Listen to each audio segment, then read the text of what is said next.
Hello friends, welcome back to my channel Bangal Usha. জানি অনেক দিন ভিডিও দেওয়া হয়নি, তাই আর না দেরি করে একটা ভিডিও নিয়ে চলে এলাম। আর আজকের ভিডিওটা হচ্ছে একটা চুলের হেয়ার তেল। তো চলো তাহলে ভিডিওটা শুরু করি। আর যারা এখনও চ্যানেলটাকে সাবস্ক্রাইব করোনি প্লিজ সাবস্ক্রাইব করে দিও। চলো, প্রথমেই নিয়ে নিয়েছি কড়া, আর কড়াটাকে একদম লো মিডিয়ামে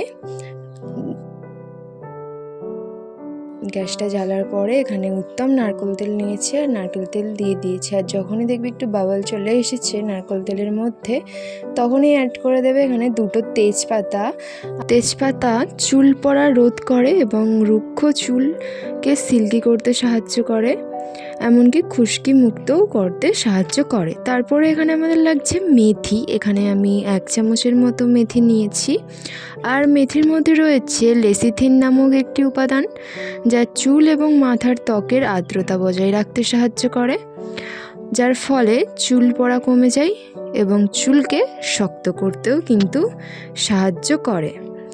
সো তারপরে আমাদের এখানে লাগছে লবঙ্গ। আর লবঙ্গ হচ্ছে চুলের জন্য সবচেয়ে বড় একটি উপকারিতা।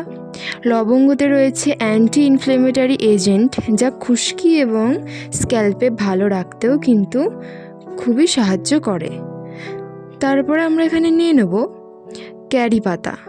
আর ক্যারি পাতা হচ্ছে চুল মজবুত করে। পাতাগুলি প্রোটিন এবং অ্যামিনো অ্যাসিড সমৃদ্ধ, যা চুলের খাদ্যকে শক্তিশালী করে এবং চুল পাতলা হওয়া থেকেও কিন্তু রোধ করে এই ক্যারি পাতা। সো তোমরা দেখতেই পাচ্ছ প্রত্যেকটা উপাদানেই কিন্তু অনেকই প্রোটিন, অ্যাসিড সব কিছুই আছে, যা আমাদের চুলের জন্য খুবই দরকার। সব কিছু আমাদের দেওয়া হয়ে গেছে। তারপরে ভালো করে তেলটাকে আমরা বানিয়ে নেব। যখনই দেখবে কারি পাতাটা খড়খড়ে হয়ে গেছে, আর সবথেকে ভালো করে বুঝতে পারবে মেথিগুলো কালো জিরের মতো কালো কালো হয়ে যাবে, তখনই আমাদের বুঝে নিতে হবে যে আমাদের তেলটা কমপ্লিট হয়ে গেছে। সো তোমরা এইভাবে ব্যবহার করো 1 সপ্তাহ 1 মাস, তবে তোমরা রেজাল্ট পাবে। আমি সত্যি বলছি, আমি ব্যবহার করে রেজাল্ট পেয়েছি বলেই তোমাদের সাথে এটা শেয়ার করছি। তাই একটু দেরি হলো। আর তোমরা নিশ্চয়ই জানো এই কী সব ঘটনা ঘটছে এই আরজি করের, তাই জন্য আর ভিডিও করতে ভালো লাগছিল না। সো তাও ভাবলাম চলো তোমাদের জন্য ভিডিও আনি একটা। তো এরকম একটা তেল তৈরি হয়ে যাবে। দেখতে পাচ্ছ যে কালো জিরের মতো কালো কালো হয়ে গেছে মেথিগুলো। সো তারপরে গ্যাস থেকে নামিয়ে নেবে।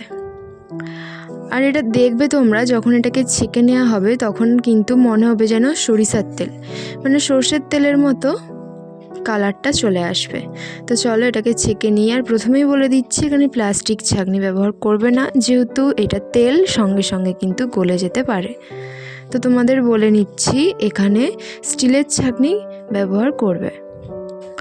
সো তারপরে গরম, যেহেতু একটু সাবধানে এটাকে ছেঁকে নেওয়ার চেষ্টা করবে। আর এটা গরম করেই ছাঁকবে, গরম অবস্থায়। তারপরে এটাকে ঠান্ডা করে একটা এয়ার কন্টেনারে ঢেলে রাখবে। যেভাবে আমি করছি সেভাবে আমার প্রত্যেকটা টিপস ফলো করো। অবশ্যই আমি তোমাদের বলছি, তোমাদেরও চুল পড়া কমে যাবে, চুল গ্রোথ হবে, যাদের চুলের গ্রোথ হয় না, আর সিল্কিও হবে। তো তোমরা দেখতেই পাচ্ছ কতটা তেল তৈরি হয়ে গেছে এখানে।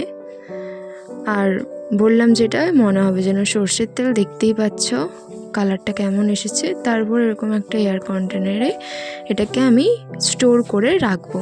আর এটা নর্মালি স্টোর করা যাবে। তোমরা দেখেই নিলে কিভাবে এটা সম্পূর্ণটা তৈরি করলাম। তাহলে চলো ভিডিওটা এখানেই শেষ করছি। আর চ্যানেলটাকে অবশ্যই সাবস্ক্রাইব করে দিও। তাহলে চলো আজ এই পর্যন্ত, টাটা।